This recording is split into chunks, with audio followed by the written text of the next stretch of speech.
नमस्ते दोस्तों। आज मैं आपको एक ऐसी सच्ची सी लगने वाली लेकिन दिल को हिला देने वाली कहानी सुनाने जा रहा हूं। एक ऐसे भिखारी की कहानी जिसे सुनकर शायद आपकी सोच और शायद आपकी जिंदगी भी बदल जाए। अगर आप चाहते हैं कि ऐसी कहानियां और भी लोगों तक पहुंचे तो इस वीडियो को अभी लाइक कीजिए, अपने दोस्तों और परिवार के साथ शेयर कीजिए और अगर आपने अब तक सब्सक्राइब नहीं किया तो वो बटन दबा दीजिए, क्योंकि आगे जो सुनने वाले हैं वो आपको सोचने पर मजबूर कर देगा। दिसंबर की वो रात थी जब शहर का आसमान धुंध से ढक गया था। सड़क के किनारे लगी पीली पीली स्ट्रीट लाइट्स धुंध में किसी थकी हुई आंख की तरह टिमटिमा रही थीं। ठंडी हवा इतनी तेज थी कि कपड़ों के आर पार हड्डियों तक चुभ रही थी। लोग अपने अपने घरों में हीटर के पास बैठे चाय पी रहे थे, लेकिन सड़क पर एक बूढ़ा आदमी था जिसे न चाय मिली थी न हीटर, बस एक फटा हुआ कंबल और एक टूटी चारपाई। उसकी उम्र शायद 60-70 के बीच रही होगी, लेकिन चेहरे की झुर्रियों में सदियों की थकान लिखी थी। हाथ कांप रहे थे, पैर नंगे थे और होंठ ठंड से नीले पड़ चुके थे। पास में एक पुराना सा स्टील का कटोरा रखा था जिसमें कुछ सिक्के पड़े थे, कोई 1, कोई 2, कोई 5 का। लेकिन उस बूढ़े की आंखें अजीब थीं। उनमें वो उदासी तो थी पर हार नहीं थी, जैसे उसके पास कुछ ऐसा था जो पैसे से नहीं खरीदा जा सकता। रात के इस वक्त लोग जल्दी जल्दी अपने कोट कसते हुए गुजर रहे थे। कुछ ने कटोरे में सिक्के डाले, कुछ ने बिना देखे कदम तेज कर दिए, पर वह बूढ़ा हर गुजरने वाले को देखता जैसे किसी को पहचानने की कोशिश कर रहा हो। इसी बीच लगभग 10 साल का एक लड़का आया। उसके हाथ में स्कूल का बैग था और गले में एक ऊनी मफलर लिपटा हुआ। वो सीधे बूढ़े के सामने आकर रुक गया। बाबा, आप भीख क्यों मांगते हो? मेहनत क्यों नहीं करते? उसने मासूमियत से पूछा, पर सवाल गहरे पानी की तरह चुभ गया। बूढ़ा मुस्कुराया, वो मुस्कान जो दर्द से भरी होती है लेकिन किसी को दिखाना नहीं चाहती। बेटा, मैं पहले तुम्हारे पापा जैसा था, उसने ठंडी हवा में कांपते हुए कहा। अच्छी नौकरी, परिवार, घर सब था मेरे पास, लेकिन एक हादसे में मेरी पत्नी और बेटा मुझसे बिछड़ गए। तब से मेहनत का मतलब ही खो गया, जीने का कारण चला गया। लड़के की आंखें भर आईं। उसने अपने टिफिन का डब्बा निकाला और धीरे से बूढ़े के सामने रख दिया। बूढ़े ने कांपते हाथों से डब्बा पकड़ा और कहा, बेटा, जिंदगी मेहनत से बदलती है, लेकिन सोच बदलो तो जिंदगी जीने लायक बनती है। अध्याय 2। सुनहरे दिन। उसका नाम था रामनाथ वर्मा। आज लोग उसे बस बाबा कहकर बुलाते थे, लेकिन एक समय था जब वह शहर के सबसे इज्जतदार और भरोसेमंद लोगों में गिना जाता था। वो एक सरकारी दफ्तर में क्लर्क था, सीधा सादा, ईमानदार और अपने काम में माहिर। उसके चेहरे पर हमेशा एक हल्की मुस्कान रहती थी और जो भी उससे मिलता कहता, रामनाथ, तेरी आंखों में सच्चाई झलकती है। घर में उसकी पत्नी सुमन और 5 साल का बेटा आरव थे। सुमन वो औरत थी जो छोटे से घर को भी जन्नत बना देती है। वो सुबह रामनाथ को गरम पराठे खिलाकर ऑफिस भेजती और शाम को उसकी पसंद की अदरक वाली चाय लेकर दरवाजे पर खड़ी मिलती। आरव, वो तो जैसे रामनाथ की जान था। स्कूल से आते ही पापा पापा चिल्लाते हुए उसकी गोद में कूद जाता। रामनाथ का घर छोटा था पर सपनों से बड़ा। वो अपने बेटे के लिए हर महीने थोड़ी थोड़ी बचत करता था। सोचता था, आरव को सबसे अच्छा स्कूल, फिर बड़ा कॉलेज, फिर अच्छी नौकरी दूंगा। हर रविवार पूरा परिवार साथ बैठकर फिल्में देखता, कभी पार्क जाता, कभी मिठाई की दुकान। जीवन साधारण था लेकिन खुशियों से भरा हुआ। वो दिन जिसने सब कुछ बदल दिया, बरसात का मौसम था। उस दिन सुबह सुबह सुमन ने कहा, रामनाथ, आज तुम जल्दी ऑफिस से आ जाना, आरव का स्कूल में पुरस्कार वितरण है। रामनाथ ने हंसकर कहा, आज तो मैं अपने बेटे की ट्रॉफी अपने हाथों में लेकर ही सोऊंगा। लेकिन किस्मत को शायद कुछ और ही मंजूर था। दोपहर को ऑफिस में अचानक फोन आया। कॉलर ने घबराई आवाज में कहा, रामनाथ जी, आपके घर के पास पुलिया पर एक ट्रक और स्कूटी की टक्कर हो गई है। लगता है वो आपके घर वाले हैं। रामनाथ का दिल जैसे रुक गया। वो भागता हुआ बाहर निकला, रिक्शा लिया और हादसे की जगह पहुंचा। बारिश हो रही थी, सड़क पर पानी और खून मिला हुआ था। लोग भीड़ लगाकर खड़े थे। वहां जमीन पर उसकी सुमन और आरव पड़े थे। दोनों की आंखें बंद थीं, चेहरों पर खून और बारिश का पानी बह रहा था। रामनाथ ने चीख कर कहा, सुमन, आरव, लेकिन कोई जवाब नहीं आया। डॉक्टर ने बस इतना कहा, हम कुछ नहीं कर पाए। उस पल रामनाथ का सब कुछ खत्म हो गया। उसकी दुनिया, उसका घर, उसका भविष्य, सब एक झटके में चला गया। अध्याय 3। टूटन हादसे के बाद जिंदगी ने जैसे अपना रंग ही बदल लिया था। जिस घर में कभी हंसी की आवाजें गूंजती थीं, वहां अब बस सन्नाटा था। दीवारों पर सुमन और आरव की तस्वीरें टंगी थीं, लेकिन अब वे तस्वीरें भी जैसे रो रही थीं। रामनाथ हर सुबह उठता, लेकिन उठने का कारण नहीं होता। न चाय की खुशबू, न किसी के पैरों की आहट, बस सूना बरामदा और धूल जमा हुआ फर्श। ऑफिस वालों ने कुछ दिन की छुट्टी दी थी, पर जब वह लौटा तो उसकी मेज भी पराई लगने लगी। फाइलों के बीच बैठकर उसका मन बार बार उन यादों में चला जाता। आरव का स्कूल बैग, सुमन की साड़ी, वो हंसी, सब खो गया था। काम में मन न लगने की वजह से बॉस ने एक दिन कह दिया, रामनाथ, हम तुम्हारी हालत समझते हैं, लेकिन दफ्तर को भी काम चाहिए। अगर चाहो तो लंबी छुट्टी ले लो। और उस दिन रामनाथ ने सरकारी नौकरी छोड़ दी। लोग कहते हैं खाली दिमाग शैतान का घर होता है, लेकिन रामनाथ के दिमाग में शैतान नहीं, सिर्फ खालीपन था। वो दिन भर बिना मकसद शहर की गलियों में भटकता रहता। रात को घर लौटता, लेकिन वह घर अब कैद खाना लगता। धीरे धीरे उसने खाना छोड़ दिया, बचत खत्म होने लगी। घर के छोटे मोटे सामान बेचने पड़े, पहले टीवी, फिर फर्नीचर, और आखिर में वह घर भी, जहां कभी परिवार का सपना बसा था, अब किसी और का नाम था। सड़क पर पहला दिन, वो दिन शायद उसकी जिंदगी का सबसे लंबा दिन था। हाथ में एक छोटा सा बस्ता था, जिसमें बस 2 जोड़ी कपड़े और एक पुरानी डायरी थी। बारिश हो रही थी और उसके पास कहीं जाने की जगह नहीं थी।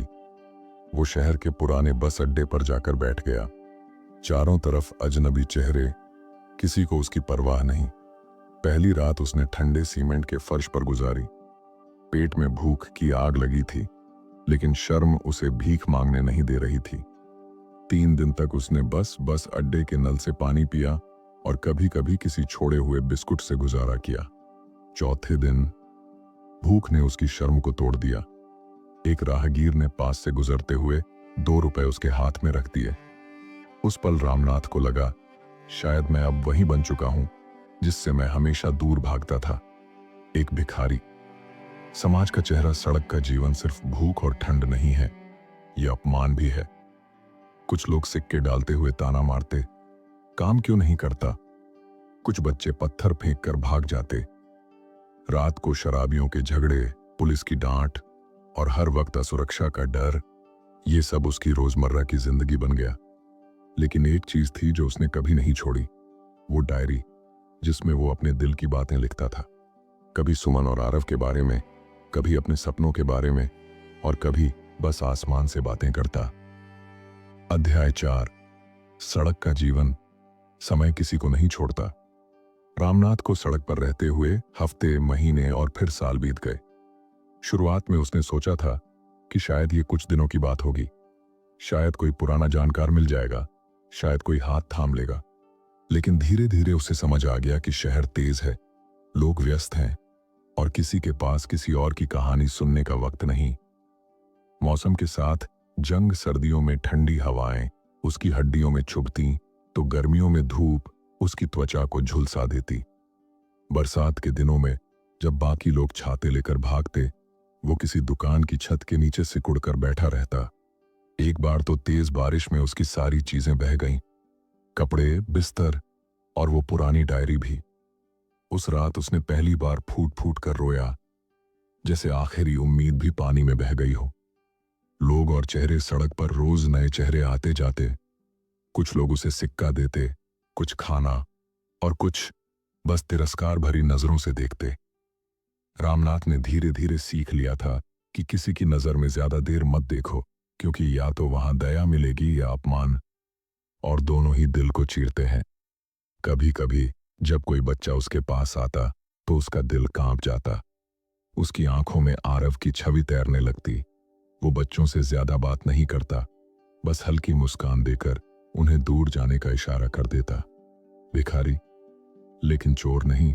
रामनाथ के पास खाने का जरिया सिर्फ वही था जो लोग देते, लेकिन उसने कभी चोरी नहीं की। एक बार बाजार में एक दुकान वाले ने उस पर चोरी का इल्जाम लगा दिया, जबकि उसने कुछ छुआ तक नहीं था। लोगों ने उसे धक्का दिया, गालियां दी। वो चुपचाप चला गया। लेकिन उस रात उसने डायरी में लिखा, भूख से मरना आसान है, लेकिन इज्जत खोकर जीना नहीं। छोटे छोटे पल सड़क का जीवन कठोर था, लेकिन उसमें भी कुछ पल ऐसे थे जो दिल को गर्मी दे देते। जैसे एक बार एक बुजुर्ग महिला ने उसे चाय और पराठा दिया और कहा, बेटा, तेरा चेहरा मेरे बेटे जैसा है। उसने एक अनजानी मां के हाथ से खाना लिया और पहली बार महीनों बाद मन से खाया। ऐसे ही एक और बार एक मंदिर के बाहर उसने देखा कि एक बुजुर्ग अंधा आदमी सड़क पार करने की कोशिश कर रहा है। रामनाथ ने उसे सहारा देकर पार कराया। उस आदमी ने उसके हाथ पकड़कर कहा, बेटा, भगवान तेरा भला करे। उस दिन रामनाथ ने महसूस किया कि चाहे हालात कैसे भी हों, इंसानियत कभी मरनी नहीं चाहिए। मोड़ की शुरुआत इन्हीं दिनों। एक सर्द शाम एक छोटा बच्चा उसके पास आया। हाथ में स्कूल का बैग और आंखों में जिज्ञासा थी। उसने पूछा, बाबा, आप यहां रोज बैठते हो, आप काम क्यों नहीं करते? रामनाथ ने हल्की मुस्कान दी, बेटा, कभी कभी इंसान के पास ताकत होती है, लेकिन जीने का कारण नहीं होता। बच्चे ने टिफिन से खाना निकालकर उसकी तरफ बढ़ा दिया। रामनाथ ने लिया, लेकिन खाने से पहले कहा, मेहनत जरूरी है, लेकिन असली बदलाव यहां से शुरू होता है। उसने अपनी छाती पर हाथ रखते हुए कहा, सोच बदलो तो जिंदगी बदल जाएगी। अध्याय 5, मोड़। उस दिन के बाद वो छोटा बच्चा रोज स्कूल से लौटते वक्त रामनाथ के पास आने लगा।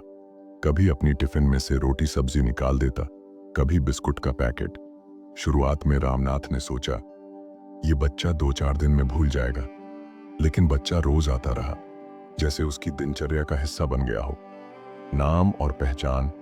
एक दिन रामनाथ ने मुस्कुराते हुए पूछा, बेटा, तुम्हारा नाम क्या है? बच्चा बोला, आर्यन। नाम सुनते ही रामनाथ के दिल में हल्का सा दर्द उठ गया। ये नाम उसके बेटे आरव जैसा लगता था। रामनाथ ने पूछा, तुम्हारे पापा क्या करते हैं? आर्यन ने गर्व से कहा, वो बैंक में मैनेजर हैं। फिर थोड़ी देर बाद बोला, लेकिन बाबा, वो बहुत व्यस्त रहते हैं, घर पर कम ही होते हैं। शायद इसी वजह से आर्यन को रामनाथ के पास बैठना अच्छा लगता था। वो किसी अपने का स्नेह महसूस करता था।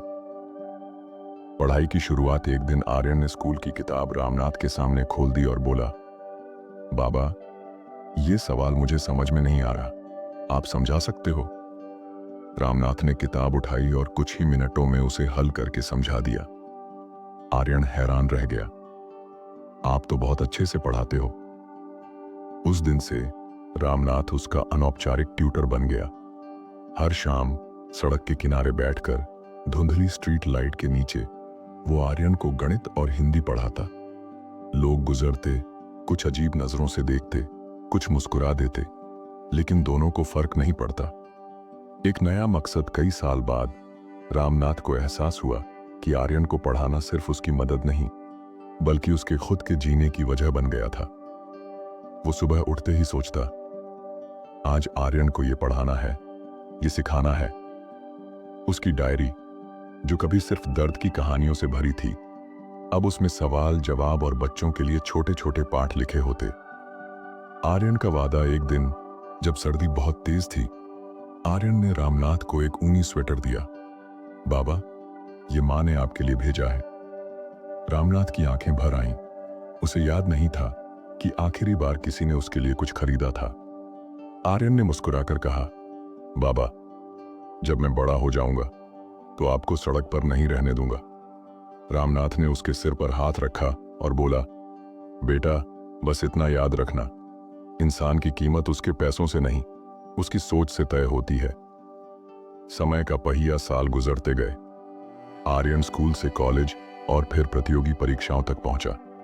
रामनाथ बूढ़ा हो गया, बाल पूरी तरह सफेद, लेकिन उसकी आंखों में अब भी वो चमक थी जो तब आई थी जब आर्यन से पहली बार मिला था। अध्याय 6, परिवर्तन और संदेश। सर्दियों की एक सुबह थी। रामनाथ अपने उसी पुराने कोने में बैठा था जहां सालों से लोग आते जाते उसे देखते थे। सूरज हल्का सा निकला था, लेकिन ठंडी हवा अब भी काट रही थी। आज उसके पास कोई नहीं आया था, न आर्यन न कोई और। वो सोच रहा था, शायद आर्यन पढ़ाई में इतना व्यस्त हो गया है कि अब मुझसे मिलने का समय नहीं मिलता। उसने अपने कंबल को कसकर लपेट लिया और आंखें बंद कर लीं। अचानक आई गाड़ियां। दोपहर होते होते सड़क के उस हिस्से में एक चमचमाती कार आकर रुकी। उसमें से निकला एक जवान लड़का, सूट बूट में, चेहरे पर आत्मविश्वास और आंखों में वही मासूमियत जो कभी एक छोटे बच्चे में थी। वो आर्यन था। रामनाथ ने उसे देखते ही मुस्कुरा दिया। अरे बेटा, तू तो बड़ा अफसर लग रहा है। आर्यन ने झुककर उसके पैर छुए। बाबा, आज मैं सच में अफसर बन गया हूं। मेरी ट्रेनिंग पूरी हो गई और मैं आपको लेने आया हूं। वादा पूरा हुआ। रामनाथ चौंक गया। लेने आया? कहां? आर्यन ने कहा। अपने घर बाबा, अब आप यहां नहीं रहेंगे। उसने अपने ड्राइवर को इशारा किया और उन्होंने कार से एक नया ऊनी कोट और गर्म जूते निकाले। आर्यन ने खुद रामनाथ को पहनाए। रामनाथ की आंखों से आंसू बहने लगे। बेटा, मैं तुम्हारा बोझ नहीं बनना चाहता। आर्यन ने उसकी हथेली थाम ली। बाबा, आप बोझ नहीं, मेरी ताकत हो। आपने मुझे सिर्फ पढ़ना नहीं सिखाया, आपने जीना सिखाया है। एक नया घर। आर्यन उसे अपने घर ले गया। वहां एक छोटा कमरा था, साफ बिस्तर, अलमारी और दीवार पर एक फ्रेम जिसमें लिखा था, सोच बदलो, जिंदगी बदल जाएगी। रामनाथ ने उसे पढ़ते हुए मुस्कुराकर कहा, बेटा, अब मैं चैन से मर भी सकता हूं। आर्यन ने तुरंत रोक दिया। नहीं बाबा, अब आपको जीना है ताकि आप औरों को भी ये सिखा सकें। कुछ महीनों बाद लोग उसी सड़क के किनारे एक बूढ़े आदमी को देखते जो अब भी वहां बैठता था, लेकिन भीख मांगने नहीं। वो बच्चों को पढ़ाता, राहगीरों को कहानियां सुनाता और हर किसी को वही एक बात कहता, मेहनत जरूरी है, लेकिन असली बदलाव तब होता है जब सोच बदलती है। उसकी कहानी अब शहर में फैल चुकी थी। लोग उसे अब भिखारी नहीं कहते थे, वो रामनाथ गुरुजी बन चुका था। दोस्तों, ये थी रामनाथ बाबा की कहानी, जो हमें सिखाती है कि मेहनत जरूरी है, लेकिन असली बदलाव हमारी सोच से शुरू होता है। अगर इस कहानी ने आपके दिल को छुआ तो इसे लाइक जरूर कीजिए, ज्यादा से ज्यादा लोगों तक शेयर कीजिए और अपने विचार कमेंट में लिखना मत भूलिए। हमारे चैनल को सब्सक्राइब करिए और बेल आइकॉन दबाइए ताकि ऐसी और कहानियां आप तक सबसे पहले पहुंचें। फिर मिलेंगे एक नई कहानी के साथ। धन्यवाद।